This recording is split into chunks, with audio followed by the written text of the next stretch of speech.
ಜಿಲ್ಲೆಯಲ್ಲಿ ದಾಖಲಾಗುವ ದೌರ್ಜನ್ಯ ಪ್ರಕರಣದ ಸಂತ್ರಸ್ತರಿಗೆ ಪರಿಹಾರ ವಿತರಣೆಯಲ್ಲಿ ಅನಾವಶ್ಯಕ ವಿಳಂಬವಾಗುವುದನ್ನು ತಪ್ಪಿಸಿ ಆದಷ್ಟು ಶೀಘ್ರದಲ್ಲಿ ಪರಿಹಾರ ವಿತರಣೆ ಕ್ರಮ ಕೈಗೊಳ್ಳುವಂತೆ ಜಿಲ್ಲಾ ಸಮಾಜ ಕಲ್ಯಾಣ ಇಲಾಖೆ ಅಧಿಕಾರಿಗಳಿಗೆ ಜಿಲ್ಲಾಧಿಕಾರಿ ಕೆ ಲಕ್ಷ್ಮೀಪ್ರಿಯ ಸೂಚನೆ ನೀಡಿದ್ದಾರೆ.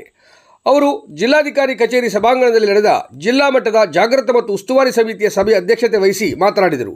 ಜಿಲ್ಲೆಯಲ್ಲಿ 2022ರಿಂದ ಇದುವರೆಗೆ ಒಟ್ಟು 168 ದೌರ್ಜನ್ಯ ಪ್ರಕರಣಗಳು ದಾಖಲಾಗಿದ್ದು, ಅವುಗಳಲ್ಲಿ 4 ಪ್ರಕರಣಗಳು ಇತರೆ ಜಿಲ್ಲೆಗೆ ವರ್ಗಾವಣೆಯಾಗಿದ್ದು, ಎಫ್ಐಆರ್ ದಾಖಲಾಗಿರುವ 153 ಪ್ರಕರಣಗಳಲ್ಲಿ 117.01 ಲಕ್ಷ ರೂಪಾಯಿ ಪರಿಹಾರ ವಿತರಿಸಿದ್ದು, ಚಾರ್ಜ್ ಶೀಟ್ ಸಲ್ಲಿಕೆಯಾಗಿರುವ 108 ಪ್ರಕರಣಗಳಲ್ಲಿ 127.99 ಲಕ್ಷ ರೂಪಾಯಿ ಪರಿಹಾರ ವಿತರಿಸಿದ್ದು, ದೌರ್ಜನ್ಯ ಪ್ರಕರಣಗಳು ದಾಖಲಾದ ಕೂಡಲೇ ಸಂತ್ರಸ್ತರಿಗೆ ಸಂಬಂಧಪಟ್ಟ ಅಗತ್ಯ ದಾಖಲೆಗಳನ್ನು ಪಡೆದು ಆದಷ್ಟು ಶೀಘ್ರದಲ್ಲಿ ಪರಿಹಾರ ವಿತರಣೆ ಮಾಡುವಂತೆ ಸೂಚನೆ ನೀಡಿದ್ದಾರೆ. ಜಿಲ್ಲಾ ಎಲ್ಲ ಉಪವಿಭಾಗಗಳ ಮಟ್ಟದಲ್ಲಿ ಉಪವಿಭಾಗಾಧಿಕಾರಿಗಳ ಅಧ್ಯಕ್ಷತೆಯಲ್ಲಿ ನಿಯಮಿತವಾಗಿ ಜಾಗೃತಿ ಮತ್ತು ಉಸ್ತುವಾರಿ ಸಮಿತಿ ಸಭೆಗಳನ್ನು ನಡೆಸುವ ಮೂಲಕ ಜಿಲ್ಲೆಯಲ್ಲಿನ ಅನುಸೂಚಿತ ಜಾತಿ ಮತ್ತು ಬುಡಕಟ್ಟುಗಳ ಜನತೆಯ ಸಮಸ್ಯೆಗಳನ್ನು ಆಲಿಸಿ ಅವುಗಳಿಗೆ ಸೂಕ್ತ ಪರಿಹಾರ ಹಾಗೂ ಅಗತ್ಯ ನೆರವು ಒದಗಿಸಬೇಕು.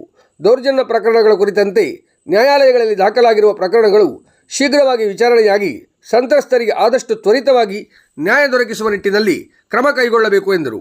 ಸಭೆಯಲ್ಲಿ ಜಿಲ್ಲಾ ಪಂಚಾಯತ್ ಮುಖ್ಯ ಕಾರ್ಯನಿರ್ವಹಣಾಧಿಕಾರಿ ಡಾಕ್ಟರ್ ದಿಲೀಶ್ ಶಶಿ, ಹೆಚ್ಚುವರಿ ಪೊಲೀಸ್ ಅಧೀಕ್ಷಕ ಕೃಷ್ಣಮೂರ್ತಿ, ಸರ್ಕಾರಿ ಅಭಿಯೋಜಕಿ ಸುನೀತಾ ನಾಗೇಕರ್, ಜಿಲ್ಲಾ ಸಮಾಜ ಕಲ್ಯಾಣ ಅಧಿಕಾರಿ ಉಮೇಶ್, ಜಿಲ್ಲಾ ಜಾಗೃತ ಮತ್ತು ಉಸ್ತುವಾರಿ ಸಮಿತಿಯ ಸದಸ್ಯರು ಹಾಗೂ ವಿವಿಧ ಇಲಾಖೆಗಳ ಅಧಿಕಾರಿಗಳು ಉಪಸ್ಥಿತರಿದ್ದರು.